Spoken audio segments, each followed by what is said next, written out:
অস্তিত্ব যদিও মানুষ হিসাবে, সে মানুষ হিসাবে যাবে না। যদি যাইতো তাহলে কোরআনে আল্লাহ কেন বলতেন উলাইকা কাল আনআম? এগুলা মানুষ না, এগুলা সব জানোয়ার। বালহুম আদাল, এর চেয়েও নিকৃষ্ট। কেননা জানোয়ার দুযোগে যাবে না। কিছু জানোয়ারের তথ্য পাওয়া যায় এরা জান্নাতে যাবে। সালেহ আলাইহিস সালামের উটনি জান্নাতে যাবে। আসহাবে কাহফের কুকুর জান্নাতে যাবে। এরকম আরো অনেক প্রাণীর ইতিহাস পাওয়া যায়, প্রমাণ পাওয়া যায় জান্নাতে যাবে। কিন্তু মানুষ দোজগে যাবে না, কিন্তু মানুষ দোজগে যাবে। এই জন্য বলছে জানোয়ারের চেয়েও নিকৃষ্ট। জানোয়ার দোজগে যাবে না, সব মাটি হয়ে যাবে। তো যেটা বুঝাইতেছিলাম, আমাদের এই অস্তিত্বটার উদ্দেশ্য, মানুষ হিসাবে অস্তিত্ব নেওয়ার উদ্দেশ্য, সে যে মানুষ হিসাবে আল্লাহর কাছে যায়, জানোয়ার হিসাবে না যায়। মানুষ হিসাবে গেলে মূল্য পাবে, আর জানোয়ার হিসাবে গেলে দোজখের ইন্ধন হবে। উকুদুহুন নাস ওয়াল হিজারা, জাহান্নামের ইন্ধন হবে। আর যদি মানুষ হিসাবে গেল তাহলে জান্নাতে বাসিন্দা হবে, জান্নাতে তার ঠিকানা হবে, জান্নাতের অধিকারী হবে। এজন্য জীবনের উদ্দেশ্য আমল ছাড়া হবে না। এজন্য খুব মনোযোগ দিয়ে শুনতে হবে। রহমত ছাড়া আমল করার তৌফিক হবে না। আল্লাহর রহমত যার উপরে হয়, দেখা যায় রাত্রে সেই উঠতে পারে, আল্লাহর কাছে কাঁদতেছে উঠা। আল্লাহর রহমত যার উপরই হয়, সেই দেখা যায় আজানের আওয়াজ শুনলে মসজিদের দিকে দৌড়াইতে পারে, এছাড়া পারে না। এই জন্য যেটা বুঝাইতেছিলাম, রহমত ছাড়া এক শ্বাস নেওয়ার ক্ষমতা আমাদের নাই। আর যা কিছু আল্লাহ আমাদেরকে দিছেন, যুবককে যৌবন দিছেন তো আল্লাহ পাওয়ার জন্য দিছেন, নারীকে নারীত্ব দিছেন তো আল্লাহ পাওয়ার জন্য দিছেন। কেননা নারীত্বের মাঝে যেই সহজভাবে আল্লাহ পাওয়া যায়, পুরুষত্বের মাঝে ওই সহজভাবে আল্লাহ পাওয়া যায় না। নারীত্বের জন্য তো আল্লাহ পাওয়ার জন্য এতটুকুই যথেষ্ট। আমানাত আলা রাব্বিহা, ঈমান তো মাতৃকুলে দিয়া পাঠাইছেন। সাল্লাত খামসাহা, 5 ওয়াক্ত নামাজ পড়ল। সমাত শাহরাহা, রমজানের রোজা রাখলো। আতাআত বালাহা, স্বামীর অনুগত্য হইল, স্বামীর কৃতজ্ঞতা সদা সর্বদা ব্যক্ত করল। স্বামীর অনুগত্য এবং স্বামীর কৃতজ্ঞ। আজকে কৃতজ্ঞতা খুব কম। এই জন্য আল্লাহ রসুল বলছেন, জাহান্নামে দেখা আসছি তোমাদের সংখ্যা বেশি। তো ওই জমানার মেয়েরা জিজ্ঞাসা করছে, ইয়া রাসূলুল্লাহ, আমরা কি করলাম, আমাদের সংখ্যা জাহান্নামে বেশি কেন? বলছে, তাকফুরনাল আশিরা, তোমরা স্বামীর নাশুকরিয়া বহুত হোক, শুকুর গুজার হয় না, কৃতজ্ঞ হয় না। সারা দিন সারা মাস যদিও ভালো চলে, 19তে 20 হইলেই বইলা ফেলে, তোমার লোকে আমার জীবনটা একবারে বরবাদ। 19তে 20 হইলেই কি অভিযোগ তোলে, অভিযোগ। মা বোনদের ভিতরে অভিযোগের সংখ্যা বেশি, এটাকে বলে অকৃতজ্ঞতা। তো বলছে তোমরা অকৃতজ্ঞ বেশি। তো স্বামীর কৃতজ্ঞ হইল, বাধ্য হইল, কয়টা হইল? ঈমান মাতৃকুলে মিলল, নামাজ রোজা, স্বামীর কৃতজ্ঞ। আর পঞ্চম হইল শরীয়ত মতে পর্দা করল, জান্নাত কমপ্লিট। হ্যাঁ, আল্লাহ রসুল বলছে, ফালিতাদখুলিল জান্নাতা মিন আইয়ি আবওয়াবিল জান্নাতি শাআত, যেই দরজা দিয়া জান্নাতে ঢুকতে মনে চায় ঢুকুক। তো নারীকে নারীত্ব দিছেন সহজে জান্নাত পাওয়ার জন্য, যুবককে যৌবন দিছেন সহজে আল্লাহ পাওয়ার জন্য। যুবক যখন সেজদায় যায়, সেজদা দিতে দেরি আল্লাহ ফেরেশতাকে ডাইকা বলতে দেরি করে না, উনদুর ইলা হাদা শাব, এই যুবকের দিকে তাকায় দেখতো কি করে।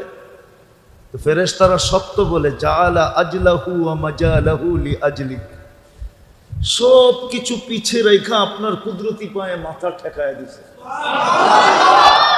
আল্লাহ সাথে সাথে জবাব দেয়, হাদা আবদি হাক্কা, এই যুবক আমার পারফেক্ট বান্দা। ইন্নী উবাহি বিহিল মালাইকা, আমি এই যুবককে নিয়ে ফেরেশতাদের উপরে গৌরব করি, তোমাদের উপরে গৌরব করি এই যুবককে নিয়ে। অথচ এই সৌভাগ্য আর কারো জন্য নাই। কার জন্য আছে? শুধু যুবক আর যুবতীর জন্য, আর কারো জন্য সৌভাগ্য নাই। যখন সুবহান বলে চিৎকার দেয়, সুবহান রাব্বিয়াল আলা, আল্লাহ বলে তুই পবিত্র বললি আমাকে? আল্লাহ জবাব দেয়, সাব্বাহতানি সাব্বাহতু, তুমি আমাকে পবিত্র বললা, আমিও তোমার গুনাহ মাফ করে তোমাকে পবিত্র বানায় দিলাম। যখন আলা বলে আলা, আল্লাহ বলে আলাইতানি, তুমি আমাকে মহান বললা, আলাইতুক, আমিও তোমাকে মহান বানায় দিলাম। যৌবন দিছেন আল্লাহকে পাওয়ার জন্য। যৌবনে যেইভাবে সহজে আল্লাহ পাওয়া যায়, বুড়া হইলে এরকম সহজে পাওয়া যায় না। আবার বুড়া হইলে যেই সহজে আল্লাহ পাওয়া যায়, আর কোনো অবস্থায় এরকম আল্লাহ পাওয়া যায় না। দিতেছি আমি হাদিস। বৃদ্ধ যখন শেষ রাতে উঠা বলে আল্লাহ কিচ্ছু নাই, সব মাটিতে মিশায় দিছে। কি বুড়ার কাছে কিছু আছে নাকি?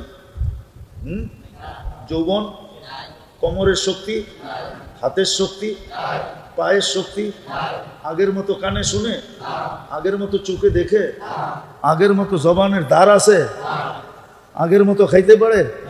আল্লাহ সব মিটায় দিছে, কিচ্ছু নাই। বিদায় এখন মানব সমাজে কারো কাছে দাম নেই। নামের কি কয়? নামের আগে কি লেখে? বৃদ্ধ। কি লেখে? বৃদ্ধ লেখে না? বৃদ্ধ মানে কি? বয়স্ক মানে কি? বুড়া মানে কি? দুনিয়ার কিচ্ছু নাই, ঠিক না? তখন যখন হাত উঠায় বলে আল্লাহ কিচ্ছু নাই, কোন দরজায় দাঁড়াইলে কেউ দাম দিবে না, সবাই বলবে বৃদ্ধ বৃদ্ধ বৃদ্ধ বৃদ্ধ। আর যদি বৃদ্ধ যৌবনের কাজ করতেও যায়, তাহলে মানুষ উল্টা গালি দেয়। কি কয়? বুড়া তো হইছে, বান্দর বুড়া হইলেও গাছ বাবা ছাড়ে না, ঠিক না? মনে হয় বোঝেন নাই। বুঝছেন কিছু ইশারা? মনে হয় বোঝেন নাই। বান্দর বুড়া হইলেও গাছ বাবা ছাড়ে না, তো বুড়া হইলে কি খাটাস বলে না? বলে না? হ্যাঁ, কেন বলছে? কেননা বৃদ্ধ যুবকের কাজ করতে গেছে। তো যুবক ও দেখলেই চোখ উঠাইব, ঠিক না? বুড়ার কাম তো না এটা, ঠিক না? এই বৃদ্ধ যখন শেষ রাতে উঠে আল্লাহর কাছে বলে আল্লাহ কিচ্ছু নাই, আপনার কাছে হাত উঠাইলাম, সব দরজায় তো খালি ফিরাইয়া দিবে বৃদ্ধ বইলা জানি, আপনি ফিরাইয়া দিয়েন না। এতটুক মুখ দিয়া বলতে দেরি। আবু হুরায়রা রাদিয়াল্লাহু তাআলা আনহু বলেন, বৃদ্ধকে আল্লাহ এরকম নিষ্পাপ করেন যেরকম তার মা তাকে এই মুহূর্তে জন্ম দিল। এটা আর কারো জন্য নাই, এটা শুধু বৃদ্ধের জন্য। সব কিছু হারায় ফেলছি, কিচ্ছু নাই, কোনো দুয়ারে দাঁড়ানোর মতো শক্তিও নাই। তোমার কাছে হাত করলাম, তুমি আমাকে খালি ফেরত দিও না। তো যা কিছু দিছেন আল্লাহ, নারীকে নারীত্ব দিছেন তো আল্লাহ পাওয়ার জন্য, যুবককে যৌবন দিছেন তো আল্লাহ পাওয়ার জন্য, পুরুষকে পুরুষত্ব দিছেন তো আল্লাহ পাওয়ার জন্য, টাকাওয়ালাকে টাকা দিছেন তো আল্লাহ পাওয়ার জন্য, শক্তিওয়ালাকে শক্তি দিছিলেন আল্লাহ পাওয়ার জন্য। কসম খোদার, মানুষ বোঝে না বিদায়। একদিনের ইনসাফ দিয়া জান্নাত কেনা যায়, একদিনের ইনসাফ দিয়া। কয়দিনের? এক বৎসরের লাগবে না। আমি হাদিস দিতেছি, আদলু ইয়াউমিন, একদিনের ইনসাফ, তাআদিলু ইবাদাতা সিত্তিনা সানা। একদিনের ইনসাফ দিয়া 60 বৎসর আবেদকে পিছে ফেলানো যায়। পিছে 60 বৎসরের ইবাদত লেখা হয়, নফল ইবাদত না। 60 বৎসর জীবনে যতটুকু ইবাদত করা যায়, 60 বৎসর বোঝেন, 60-এর লোকে আরো 15 যোগ দেন, কত হয়? 75 বৎসরের ইবাদত। কেননা 15 বৎসর পর্যন্ত তো কলম উঠানো থাকে, কিচ্ছু লেখা হয় না, নাবালেগ নিষ্পাপ। এতদিনের ইবাদত লেখানো যায় একদিনের ইনসাফ দিয়া। দুনিয়ায় কত বড় বড় জায়গায় মানুষ বাড়িঘর করার জন্য পাগল, ঠিক না? কি ঠিক না? আমি কিন্তু কালকে দুপুরেই আসছি, আজকে আসার মতো শরীর আমার ছিল না। আমি কানাডা, ইংল্যান্ড, সৌদি আরব, মিশর হয়ে বাংলাদেশে আসছি 1 মাস পরে। আমার পাও এখন চলে না, তাও ছোটখাটো একটা অ্যাক্সিডেন্ট হয়ে গেছে, এখনো পায়ে ক্ষত আছে। তো মানুষ দুনিয়ার কত জায়গায় বাড়ি বানানোর জন্য পাগল, অথচ একদিনের ইনসাফ দিয়া জান্নাতে ওই জায়গায় বাড়ি কিনা যায়। ওই জায়গায় হাদিসে লেখা আছে, লা ইয়াদখুলুহা ইল্লাল আদিল, ইন্না ফিল ফিরদাউসুল আলা। ফিরদাউসুল আলার ভিতরে একটা সোসাইটি আছে, ওটার গেটে লেখা আছে লা ইয়াদখুলুহা ইল্লাল আদিল। এই সোসাইটিতে ইনসাফকারী ছাড়া কেউ ঢুকতে পারবে না। যদি একদিন ইনসাফ করে, একদিনের ইনসাফ দিয়ে ওই সোসাইটিতে বাড়ি নেওয়া যায়। মানুষ তো দুনিয়ার সোসাইটিতে বাড়ি কেনার লেগে পাগল হয়ে যায়, ঠিক না? কতজনে আমেরিকাতে বাড়ি করার জন্য, কতজনে লন্ডনে বাড়ি করার জন্য, কতজনে কানাডায় বাড়ি করার জন্য, কতজনে গুলশানে বাড়ি করার জন্য, বনানী বাড়ি করার জন্য পাগল, ঠিক না? কি 9-6 করতে দ্বিধা করে না, ঠিক না? কারে মারবো, কারে কাটবো, কাটটা নিব, কাটটা ছাড়বো, পাগল হয়ে যায়। অথচ একদিনের ইনসাফ দিয়া কি করা যায়? জান্নাতের ভিতরে। কোন জায়গায়? আরে জান্নাতের কোন জায়গায়? জান্নাত তো 8টা। ফিরদাউসুল আলা, যার উপরে কোনো সোসাইটি নাই, এর চেয়ে উচ্চাঙ্গের কোনো সোসাইটি নাই। ওইখানে ইনসাফকারী ছাড়া কেউ ঢুকতে পারবে না, একদিনের ইনসাফ দিয়া। তো আমার কথা শুরুটা ছিল, যাকে যা দিছে, নারীকে নারীত্ব দিছে, এই জন্য সে যেন সহজে জান্নাত আল্লাহকে পাইতে পারে আর আল্লাহর থেকে জান্নাত নিতে পারে। যুবককে যৌবন দিছে, সে যেন যৌবনই নিজেকে আল্লাহর কাছে এতটুকু দামি বানাইতে পারে যেটা যুবক ব্যতীত দুনিয়ার কেউ বানাইতে পারবে না। আমি হাদিস দিছি, কিন্তু যুবক ছাড়া আর কেউ পারবে না। যুবককে দেখেই আল্লাহ বলবে। আরেক হাদিসে আছে, এই যুবক যখন, দিনদার যুবক যখন রাস্তা দিয়ে হাঁটে, তো আল্লাহ যুবককে দেখে আর বলে, লাউলা শাবাবা খুশা, এই যুবক যদি জমিনে না থাকতো তাহলে আমি কাউকে পালতাম। কেন? সমাজের 99 জন মানুষ, আমাদের সমাজের 99 জন মানুষ আল্লাহদ্রোহী। রাগ হয়ে যায় না? কয়জন আজান শোনার সাথে সাথে মসজিদে দৌড় দেয়? কয়জন বলেন? কয়জন? কয়জন দৌড় দেয়? শতকরা কয়জন? তাহলে 90 জনই তো আল্লাহদ্রোহী।